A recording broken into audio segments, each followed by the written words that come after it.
사건에 대해서 검찰에서 수사 착수했습니까? 정확하게는 내사 중입니까? 아닙니다. 공직선거법 위반 고발장이 서울중앙지검에 접수가 돼서 서울중앙지검 공공형사 2부에서 수사가 개시됐습니다. 이 화천대유 대장동 특혜 사건은 딱 떨어지는 배임 사건입니다. 이렇게 언론에 연일 모든 언론이 대서특필되고 있는데 이재명 후보 측에서 고발한 선거법 위반 사건을 공안부에 배당을 했어요. 그러니까 대장동 사건의 실체를 파헤치겠다는 의지가 검찰이 전혀 없는 겁니다. 이거 그야말로 내로남불의 전형이죠. 민주당이 고발한 사건은 신속하게 처리하고 모든 언론과 우리 당에서 주장하는 이 대장동 특혜 사건의 실체를 밝히라는 이 주장에 대해서는 이제 묵살을 하고 있는 거예요. 이게 정치검찰이지 뭐겠습니까? 한번 보십시오.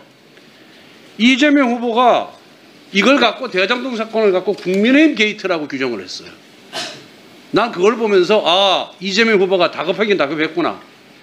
정말 이 사안의 폭발력이 자신의 정치 생명을 좌우할 정도로 크구나 하는 것을 나는 직감했기 때문에 이런 주장을 했다고 나는 봅니다. 왜 국민의힘 게이트라고 주장하는 데 대해서 아무런 논거가 없고 논리가 없고 근거가 없어요. 무슨 얘기냐?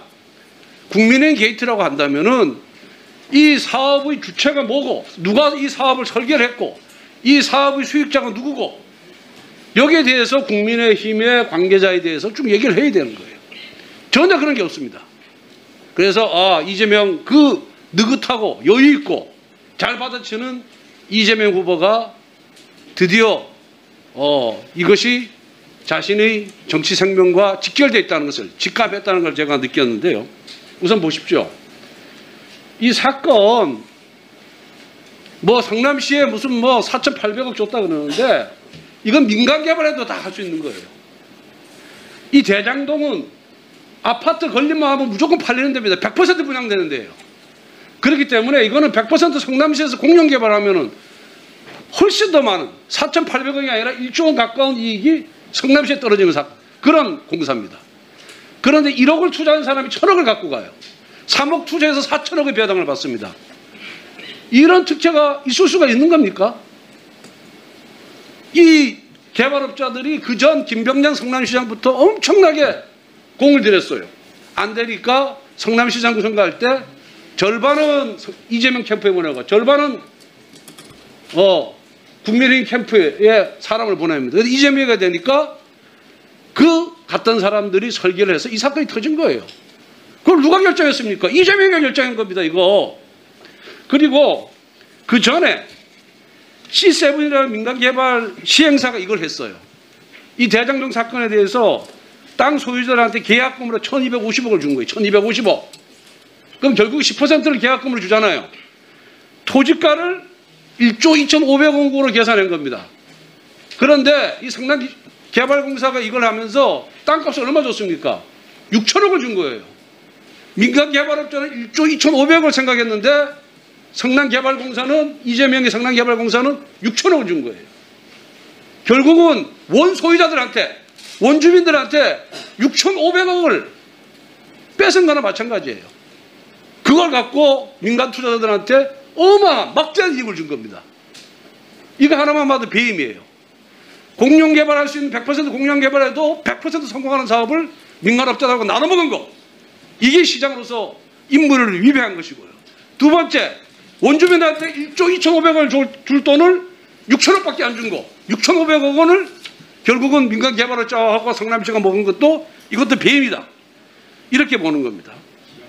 그 다음에 두 번째, 지금 신청을 해서 화천대유 하나은행 컨소시엄이 있고 두 번째가 메르츠증권 컨소시엄이 있고 세 번째가 산업은행 컨소시엄이 있어요. 메르츠증권 컨소시엄은 제안을 어떻게 했냐? 5천억 상당의 기반시설을 기부 체납하고 나머지 수익은 지분대로 분배하겠다 그랬어요. 그럼 훨씬 더 많은 이익이 성남시에 돌아갑니다. 그런데 화천대유는 어떻게 했냐? 기반시설 포함해서 5,500억 원을 보장하고 나머지는 민간업자들이, 민간 투자자들이 갖고 가겠다는 구조예요. 이 메리츠증권 제안서 내용이 나와본 적이 없어요. 제가 이걸 입수를 했습니다. 이거를. 그러니까 메리츠증권 제안대로 하면은 성남시에 더 많은 이익이 가는데 화천대유로 간 거예요. 결국은 뭐냐? 여기에 유동규하고 화천대유 관계자들하고 사전에 다 공모를 한 거예요. 이거 수사하면은 금방 밝혀질 일입니다. 이거 지금 수사하면은 평가도 엉터리고요. 공고기간도 보통 60일에서 90일 하는데 45일 날 끝났어요. 그리고 보통 건설사들이 들어오는데 여기는 은행들로 하여금 1조 이상의 재무적 1조 이상의 은행들로 하여금 이걸 만들어낸 거예요. 은행들이 컨소시엄을 구성해서 들어오라고 한 거예요. 이게 개발 사업에서 이 사건이 최초입니다. 이게. 그런데 투자는 은행이 제일 많이 했어요. 하나은행이 43%의 지분을 갖고 있는데 이익은 누가 제일 많이 받냐? 6% 투자한 민간 투자자들이 천화동인 화천대유 관계자들이 이익은 다 갖고 왔어요. 43% 투자한 하나은행은 결국 이자 상당밖에 못 얻었습니다. 어떻게 지분이 43% 있는 사람이 제일 이익을 적게 보고 지분이 제일 적은 6%인 천화동인이 다 갖고 가는 거예요. 난 이런 계약서 처음 봅니다. 이런 계약서 처음 봐요. 너무 이례적이에요. 그리고 뭐 성남 1공원 조성하는데 2,760억이 들어갔다 그러는데 정말 2,760억이 들어갔는지 이 부분도 조사할 필요가 있다니까요. 저는 이거 뻥튀기 했다고 봅니다. 뻥튀기 했다고. 그래서 그리고 보통은 보통주가 의결권을 갖고 있는데 여기는 우선주가 또 의결권을 갖고 있어요. 이 부분만 들으시기 바랍니다. 결국은 이거는 성남시 관계자들 유동규, 김만배, 그 다음에 이 수익자인 YTN의 배모 기자 이런 사람들이 전부 공모해가지고 성남 시민에게 돌아갈 돈을 절반을 자기들이 먹은 거예요. 하나은행이 지분이 43%입니다. 그런데 어떻게 이익은 제일 적게 봐요? 6%밖에 안 갖고 있는 사람들이 좀 수익의 대부분을 다 갖고 가잖아요.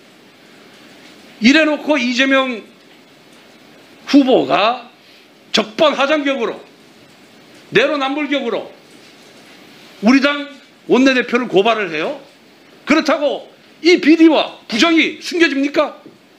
저는 검찰에서 빨리 수사에 착수해야 된다고 생각합니다. 이상입니다.